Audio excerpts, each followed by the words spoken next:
Welcome to this Inspector Calls webinar about Gerald Croft. We are looking at quotations that reveal Gerald Croft's character, that really link with the key ideas and themes of the play, and we're trying to use subject terminology to analyze some of these quotations. The first group of quotations that I want us to look at are quotations that really reveal him as an aristocratic gentleman. That means that someone who's very much at the top of society, very much the top echelons of society. And he says this about his father: the governor prides himself on to be a good judge of port. I don't pretend to know much about it. So he's respectful. The nominative governor is really showing that his dad, his father, Lord Croft, is the boss. He is the judge of port. Interesting, we use that word when before the inspector comes, he's very much the judge of this family. And he says that he doesn't know much about port. So we can see, although he's born into great wealth, he doesn't pretend, that verb, to know more than he does. He seems to be quite self-deprecating, quite grounded and very humble at this stage. But Arthur Burling is very proud of Gerald Croft because of all of his associations, his background, his landed gentry nature. He says, "You're just the kind of son-in-law that I've always wanted." And being a social climber, we can see why Arthur Burling would see Gerald Croft, son of Lord and Lady Croft, as the ideal person that will help him make those connections with people who are aristocratic. Gerald Croft admits, however, that he went to the Palace Bar.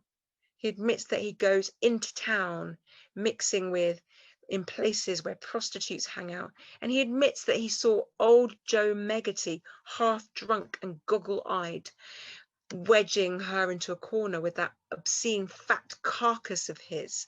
So despite having aristocratic contacts and knowing some of the most powerful people in that town, he's admitting that seedy side of Brumley, the seedy side of the aristocratic kind of company, who would wedge young girls into a corner, that idea of them being trapped. His obscene fat carcass is really very gruesome, showing that he's using, this man, aristocratic Meggerty, is using his power, his status and his body really to exploit young women. And Gerald is very much against that behavior, showing him to be much more of a gentleman than Meggerty. We also see Gerald's guilt and his hypocrisy when he was pretending at one point to be working when he's actually having an affair. He says to his fiancée, "I don't come into this business. Don't say anything to the inspector. We can keep it from him." You can see that he's living a secret life and he's living in duplicity.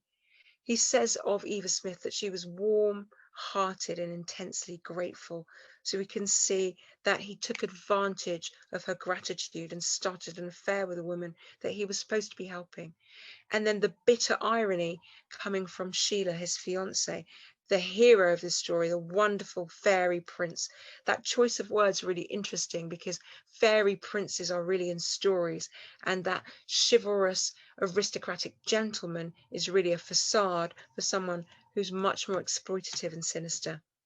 At the end, we can see that Gerald becomes very clever as an inspector and an investigator, and he seems to try his hardest to unravel the mystery of the inspector, but also to avoid blame.